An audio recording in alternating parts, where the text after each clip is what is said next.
are you? Good, how you doing? Very well. I'm excited to talk to you. So, This is Fireside, right? This is Fireside, yeah. So I don't know. where's the It went fire? out. Oh, We're got it. trying to solve the climate crisis. In the second part of today's agenda, we're going to talk about building trust in mission-driven companies. So he already got here. Matt O'Hare is the founder and executive chairperson of Vital Farms, Inc. Thank you for joining me. Thanks for having me. So I'm going to thank a few more of our in-kind partners, including Little Sesame, Nature's Find, Nature's Path, Nyman Ranch, Parlor Coffee, Raw Foods, Ceremony, Simply, Strong Roots, and Stony Field. So thank you all. Give them a round of applause. Nice to see you, Strong Roots. You ditched me last night.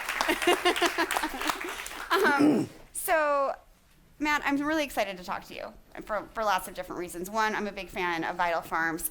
And I'm hoping you can start talking about sort of the original vision for the company and then how that compares to today. It's all. The original vision. So Vital Farms, I had a farm back in the early 80s. And they did all types of, wasn't considered organic back there, but using, good practices, especially for the times. And one of the things I had is some chickens on that farm. And I noticed that when, first of all, when chickens were running around in pasture, the eggs had this beautiful flavor and color to them. And they were so happy. And where I got these chickens from is I'd gone to a battery farm, which is nearby in Gonzales, Texas. And I had gone in there and seen the cages, and it was just horrific. And these poor sentient beings were stuffed into these cages. Yeah. And I took them home. The guys told me for a couple of dollars each. And the poor guys just lied in a pile for days. They wouldn't even get up and leave. They were just like looking around. And but over time, they would start going out. And when the eggs were at first really kind of boring because they'd eat a little bit of the feed, but they wouldn't go out of the pasture.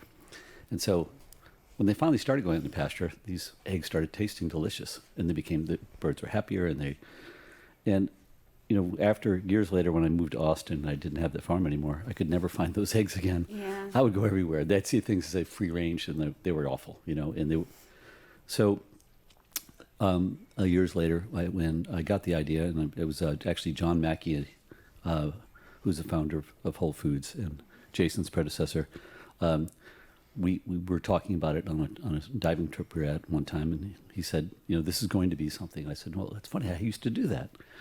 And so that's where the start was. The genesis was just that, and I had a great mentor, not just in John, but in Whole Foods to be able to model after. It's so interesting, and I love that you said two things. One, these chickens were able to perform their natural behaviors, right? And that's so important, like the foraging, the pecking, the playing, the just fluffing their feathers, having that room and that opportunity to do that.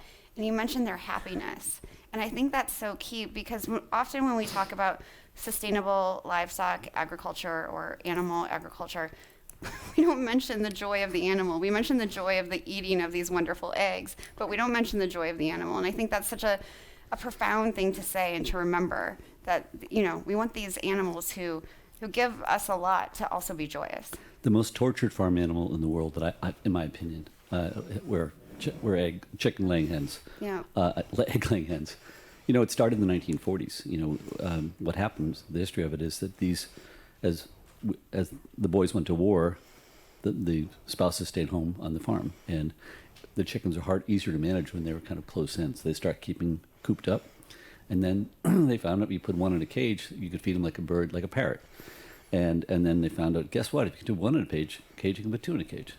And then when people came back from the war, became an idea to put 2 or 3 cages together like a battery, and they called battery cages as a result. And pretty soon they were putting 6, 7 birds in a cage, Right. And they lived their entire life unable to stand up all the way, stretch their wings. Sometimes their claws would grow around the wire Right. for their whole life, and all they did is basically eat poop and lay an egg their entire life. And these are sentient beings. If you've had chickens before, you'll see that they have a personality. They do. And funny, visit my farm sometimes, and you can tell the birds that have really affinity. They bond with the farmer, and so we'll walk around and they'll say a whole group will be following them around, like groupies, and they're just wonderful, and they jump on your shoulders all the time, and they love to play, and they have a sense. And to think that we torture these animals is just horrific. Yeah, and I don't know if you know this about me, and I don't mean to make it about me, but I started my career studying the growth of factory farming around the world. So I've seen the worst and I've seen the best. And like, you know, watching the videos from your farms, it's obviously such a joyous experience for these birds. And I think a joyous experience for these farmers. And that leads me to my next question. You've been able to build a lot of trust because people know what's happening exactly on the farms that Vital is sourcing from. Mm-hmm. And what, you know, that's important. And why did you decide to do it in quite that way? Well, Russell Diaz-Canseco, who's now the CEO, he likes to say, in the United States, farmers always lose at the end of the movie. And that's the history of this. And, you know, thanks to, you know, having been a farmer and been around farmers early on, I just really see that you don't have to beat up farmers to get a great product. But farmers love to farm. And what we came when we got in the business, we keep the farmer farming, and we'll take all the crappy work, you know, the shitty work that has to be done besides that. And sometimes for them, farmers going to the farmer's market is a real pain in the butt. Yeah. And it's not we did a calculation one time that we can take an egg from San Francisco to New York cheaper than a farmer can take it from his farm in the Ref 350 to the farmer's market. Yeah. You know, and we did a study, it uses more fuel than it does to put it on a truck with, you know, how many, 23 pallets of eggs. So but we wanted to make sure that the farmer was really, really treated well. And there's so much distrust between the big producers, the big chicken producers, and even the big egg producers and the farmers. So how do we, you know, fix that? Yeah. And we do it one farmer at a time. We signed up farmers, and it became a real process for us to make sure that we got them what they needed. They're so used. A lot of them have religious beliefs that don't let them use lawyers. Mm. And so the big companies will sign a contract with them, and they break the contract if economic conditions change. And when they do that, of course, the farmers don't sue, and they're stuck, and a lot of them go bankrupt or really get hurt. So we wanted to build. I'll give you an example of how that relationship really. One example of that. In 2016, we already had some private equity investors in the company, and we were really, you know, even though we always had impact investors, we always chose private equity firms or impact. Still, they need to give a return on investment to their investors and show what they call an IRR that's reasonable. So, you know, we had a pretty good year coming up, and when avian influenza hit the year before, what happens is it killed 15% of chickens in the country were killed. So 43 million, I think 50 million hens were killed from avian influenza. And it only hit the big farms. Yeah. The average farm they call it a farm, but this factory farm had 1.2 million birds on it. And there's one complex that had 4 times as many birds we had in the entire country. They had 5.3 million birds on a single complex. And none of our farms get hit because they're outdoors. Right. As we learned from COVID, that's not a good environment for it. Yeah. And even if they had, they're so distributed. So, but what happens is the big producers immediately say, the egg prices go up, and they say, ooh, big profits to be made because there's not less eggs being laid. And they put down a bunch of birds. And everybody did. And in 2016, there was a glut of eggs in the United States. So many gluts that, you know, Walmart had eggs for 39 cents a dozen. And so our eggs are the most expensive in the country. And we had a lot of eggs. And we weren't as good then as marketing and telling our story as we are now. So all of a sudden we realized that we're going to, you know, be selling eggs that cost us many dollars a dozen to produce for pennies on the dozen. And we had to find a way to cut back. Well, our contract had a clause in it that said to farmers, economic conditions change, we can, you know, skip as many flocks as we want. But we thought that's going to bankrupt farmers. And we had made our first reasonable profit that year. And so we went to our board, which is mainly private equity and us, and we said, here's our plan. We want to take all the profit we made this year and we want to give it back to the farmers. We want to pay them not to produce one flock, a certain number of them, and pay what they would have made as profit for the same. And that vote, that conversation lasted about 12 seconds. It was unanimous, and we wiped out our profit for the year. We took care of our farmers. And that was kind of the first big bond we had with a large number of farmers. And then you do really simple things, like we pay them twice a month, you know, the 1st and the 15th. But we always make sure they get the check on the 29th, the 30th, and on the 13th or 14th. Yep. No one does that. Little things. And then we give them tremendous support. We have something like 40 people in grower support right now. Yeah. And in the field. And they're not policemen. They're there to help the farmers be more profitable, to make sure that they're meeting all of our standards, that they're ready for the nearly one audit a month they get from the various organizations, including Vital Farms audits, which we use a third party for, to go in. It's, and they're always ready. And so, and they're become more profitable. So, yeah. It's really amazing. The grower support is something I really like, and there are a few other companies in this room who do that kind of thing. It's replacing what traditional extension used to do and giving farmers that kind of comfort that they need, that education that they need, the ability to have somebody who knows what they're experiencing. And I just think it's so vital. And the ag extension services, you got to remember that most of them have really been supported by agribusiness, big ag. And so the response we got when we got into the business from them was really ridiculous. You've got to keep them in cages. How can you possibly take a cage? Yeah. They're healthier in their cage. Like, they're happier? No. And, you got to, give them all the vaccines and all the stuff that they may or may not need, and feed them all these chemicals. And antibiotics are fantastic for hens. And then they have it's not a single hen. It's a flock is a single entity. So if one chicken gets sick, kill the whole flock. That's kind of the mentality that was out there when we got in the business. Yeah. No, I'm glad you're changing that. So one of the things, and Andrea said this earlier, is Vital Farms is growing. And how do you continue the trust that you have built with the farmers and continue the trust you've built with eaters as the company grows and sort of reaches more and more outlets and reaches more and more consumers? We've had a really, it's really easy to do something if someone else has done it before you, and you can see it. So sometimes it's great to be creative and come up with all these great ideas, and sometimes you just look at what's being done right and make sure you do that before you start getting creative.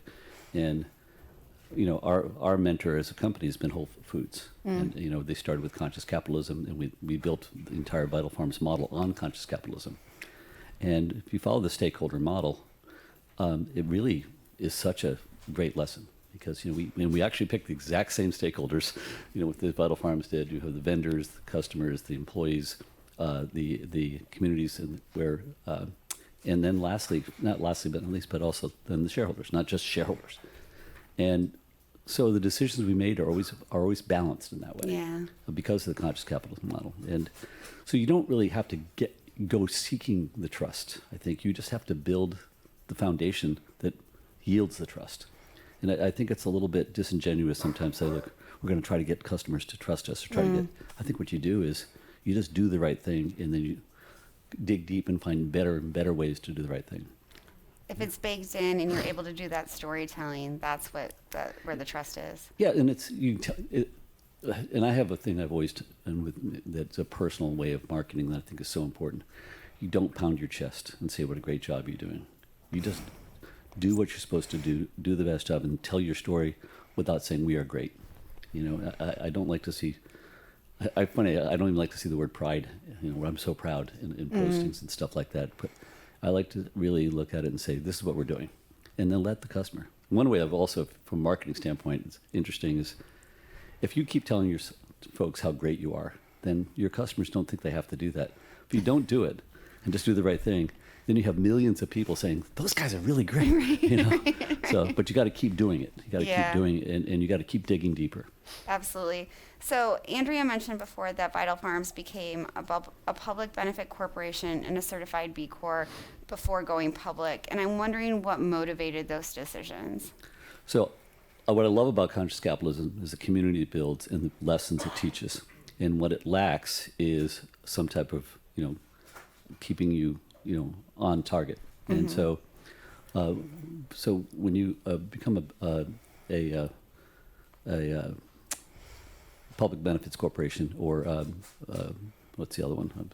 A certified B Corp? Yeah, B Corp. So we became B Corp first. And there's a measurement system, and you got to take the test, I believe, every couple of years. And guess what? When you do that and you start scoring yourself, you find out where you're short on. We were short, for instance, on energy.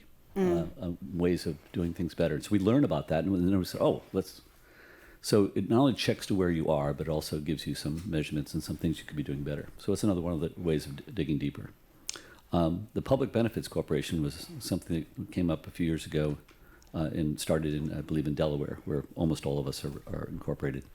And it really has it has some legal stance that is makes it a little more challenging when we go to Wall Street because, for example, and this is, I'm not a lawyer, I don't play one on television. But, for example, if you were going to sell your company under normal corporate law, your shareholders are entitled to make sure you get sell to the highest bidder. As a public benefits corporation, we can take other considerations in, like, does it help with our mission?